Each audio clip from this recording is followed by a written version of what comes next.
Menanggapi ya informasi bahwa memang dibutuhkan dana mencapai 466 triliun rupiah untuk pembangunan ibu kota negara begitu, dan skema untuk APBN pun juga diperdebatkan begitu untuk pembiayaan dari IKN ini. Nah, ini kira-kira seperti apa sih saat ini kondisinya, Pak Ahmad? Pertama saya ingin jelaskan begini dulu ya, bahwa pemindahan ibu kota negara ya itu harus dipandang sebagai bagaimana kita mempunyai visi ya. Negara Kesatuan Republik Indonesia ini punya visi untuk membangun masa depan Indonesia ya. Jadi pemindahan ibu kota negara ini harus dilihat adalah bagian dari bagaimana kita menciptakan epicentrum atau magnet baru ya, pertumbuhan, pemerataan pembangunan Indonesia. Jadi kalau selama ini kita bertumbuh hanya kepada Jawa, terutama Jakarta, nah itu sudah tidak mungkin lagi ya, karena seperti kita ketahui misalnya penduduk Indonesia ini tumbuh setiap tahun 1%, jadi artinya sekitar 2 atau 2,5 juta. Jadi kalau magnetnya cuma hanya tetap satu, ya, jadi setiap orang yang lahir itu akan berorientasi hanya kepada Jawa dan Jakarta. Nah sekarang dengan adanya program pemindahan ibu kota negara ini, kita berupaya untuk menggeser atau memperbanyak epicentrum atau magnet supaya orang juga bisa mengembangkan wilayah itu dan kemudian sama seluruh Indonesia. Jadi nanti habis dari Kalimantan, mungkin nanti kita akan membangun pusat-pusat pertumbuhan baru di Sumatera, di Sulawesi, di Papua, dan seterusnya. Itu yang pertama. Yang kedua, kenapa saya sebut juga masa depan? Karena ketika kita bicara tentang pemindahan ibu kota negara, kita bicara tentang masa depan Indonesia 500 tahun ke atas. Sama dengan ketika kita kemarin menetapkan ibu kota Jakarta sebagai ibu kota negara, umurnya kan sekarang sudah 475 tahun. Waktu itu kita nggak berpikir bahwa Jakarta akan jadi ibu kota 10-15, tapi beratus-ratus tahun. Ya. Nah, jadi artinya pemindahan ibu kota negara ini kita bicara tentang 500.000 tahun ke depan. Nah, oleh karena itu yang paling penting di awal ini adalah konsensus, kesadaran, kesepahaman, dan konsensus bahwa pemindahan ibu kota negara ini penting. Nah, bentuk konsensus itu adalah adanya payung hukum yang jelas, ya, yaitu undang-undang. Dan nah ini kita masuk ke pertanyaan itu tadi. Jadi saya lihat ini soal kata mangkrak. Ya. Nah, pemindahan ibu kota, sebetulnya isu pemindahan ibu kota ini kan juga bukan isu baru. Ya. Dulu waktu zaman Pak Soekarno juga pernah dilontarkan ide kalau ibu kota negara ini bagusnya di Kalimantan. Waktu itu gagasannya Pak Soekarno di Kalimantan Tengah. Nah, Pak Presiden Soeharto juga pernah melontarkan ide pemindahan ibu kota ke Jonggol atau di Hambalang gitu. Nah, sekarang muncul lagi gagasan ini, dan belajar dari pengalaman-pengalaman itu. Nah, kita tidak ingin mangkrak, tidak ingin jadi sekedar isu.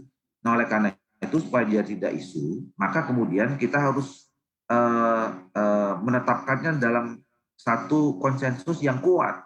Nah, karena negara kita adalah negara hukum, maka yang paling memungkinkan itulah kita membuat dasar hukumnya, landasan hukumnya. Itulah kenapa kita harus segera melaksanakan atau membentuk undang-undang ini. Nah, di dalam pembahasan undang-undang ini ada 4 sekarang yang sampai sekarang ada 4 isu yang terus masih menjadi diskusi yang panjang. Pertama adalah soal bentuk pemerintahan. Kemudian yang kedua adalah soal land atau tanahnya. Ya, kita ingin supaya ini clear and clean. Ya, tidak ada tanah sengketa, tidak ada tanah yang kemudian ada pihak yang mengambil keuntungan dan seterusnya. Gitu. Nah, yang ketiga adalah soal ini yang ketiga, yang keempat ini berkaitan dengan pertanyaan tadi. Yang ketiga adalah soal rencana induk atau master plan. Ya. Jadi sebetulnya ini masih panjang perjalanan soal pemindahan ibu kota ini. Kita baru mulai langkah pertama, yaitu pembentukan undang-undang. Nah, di dalam perencanaan itu sebetulnya semua akan selesai pemindahan ini di tahun 2045. Jadi masih jauh sekali. Tapi harus kita mulai. Nah, mulainya dari undang-undang. Nah, setelah ini nanti kita akan bicara tentang master plan. ya rencana Ya. induk yang juga dalam undang-undang ini diatur tidak lepas atau bagian yang tidak terpisahkan dari undang-undang ini. Jadi harus dibicarakan juga dengan benar. Nah, yang keempat adalah soal anggaran pembiayaan. Kita dari awal DPR itu sudah kasih pesan kepada pemerintah, ya. Rencana pemindahan ibu kota negara ini sebisa mungkin jangan sampai terlalu membebani APBN, ya. Ya. Pembiayanya artinya tidak membebani rakyat. Nah, tolong dicari skema-skema, ya. Nah, kami mengikuti bahwa kami tahu pemerintah khususnya Pak Presiden selama ini sudah melakukan upaya-upaya, ya, membangun komunikasi bagi pihak-pihak ketiga, apakah itu swasta nasional, kemudian melibatkan BUMN atau investor gitu ya. Nah, untuk bisa terlibat supaya memang ini tidak terlalu juga membebani APBN. Ya. Nah, tapi pihak-pihak yang tadinya mau berencana membantu itu, mereka mengatakan kami siap bantu asal ada kepastian hukum. Ya. Nah, Yaitu itulah dengan kenapa Undang-Undang IKN ini ya Pak ya, berarti. Nah, berbicara terkait dengan dengan pengesahan undang-undang RUU IKN, IKN ini makanya kan memang sangat krusial begitu ya Pak ya, demi kepastian hukum pendanaan proyek IKN ini seperti yang tadi Anda katakan begitu. Nah, sejauh ini memang sebetulnya sejauh mana sudah banyak investor yang tertarik begitu, kemudian pembagian porsi pendanaannya dengan APBN seperti apa sih Pak kira-kira untuk rencana yang sudah terpikirkan oleh pemerintah dan juga DPR begitu idealnya? ya saya kira kalau sampai ke detail soal pembiayaan, keterlibatan pihak ketiga, ya ketertarikan mereka, bentuk kerjasamanya, ya itu saya kira porsinya pemerintah ya. Karena itu sudah terlalu teknis. Nah, kami di DPR ini kan cuman menyiapkan payung hukumnya saja, ya. Kami kan anggota DPR mewakili rakyat dan seperti biasanya dalam pembahasan undang-undang antara pemerintah dengan rakyat yang diwakili oleh DPR. Nah, jadi kami membicarakan hal-hal prinsipnya saja, ya, ketentuan-ketentuan umum.